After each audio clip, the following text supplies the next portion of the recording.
साफ सुथरा बात बताओ, एक सेकंड, साफ सुथरा बात बताओ कि तू पति के साथ रहबू कि देवर के साथ रहबू? हम देवर साथ रहूं।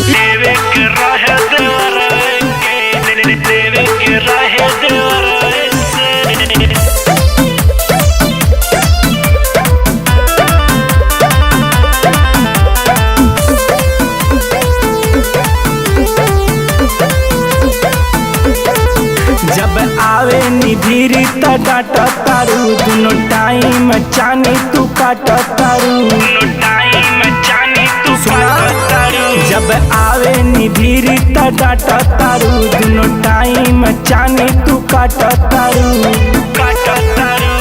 का बाटे हमरा में कमी, तू हरदम साटल रहे बेवड़वे में। काहे के शादी कैलू मजा देवे के रहे देवर के। काहे के शादी कैलू मजा लेवे के रहे देवर से। देवे के रहे देवर के, देवे के रहे देवर से।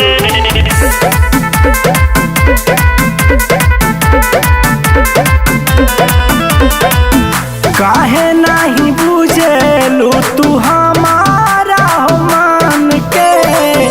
बाड़ू तू लुटावत दूसरा धीरी अपन धान के। सुना, काहे नहीं बुझेलू तू हमारा हो मान के। बाड़ू तू लुटावत दूसरा धीरी अपन धान के।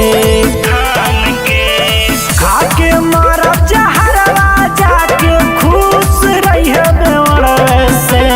काहे के शादी कैलू मजा देवे के रहे देवर के। काहे के शादी कैलू मजा लेवे के रहे देवर से।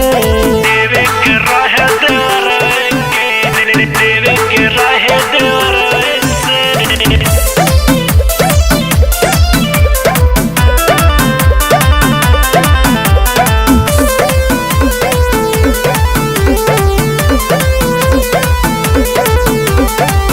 मारे लोग ताना हमरा लागल बावे बात हो।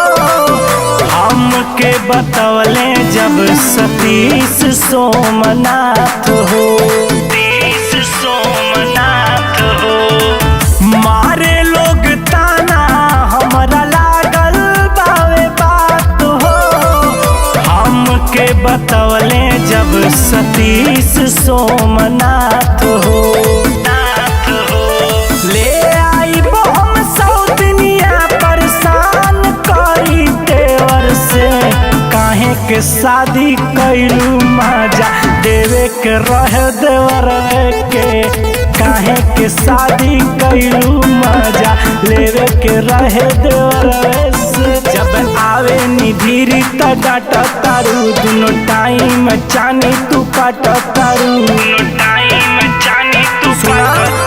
जब आवे निधिरी त डाट तारू, दुनो टाइम चानी तू काट तारू। का बाटे हमरा में कमी, तू हरदम साटल रहे बेवड़वे में। काहे के शादी कैलू मजा देवे के रहे देवर के। काहे के शादी कैलू मजा लेवे के रहे देवर से। लेवे के रहे देवर से।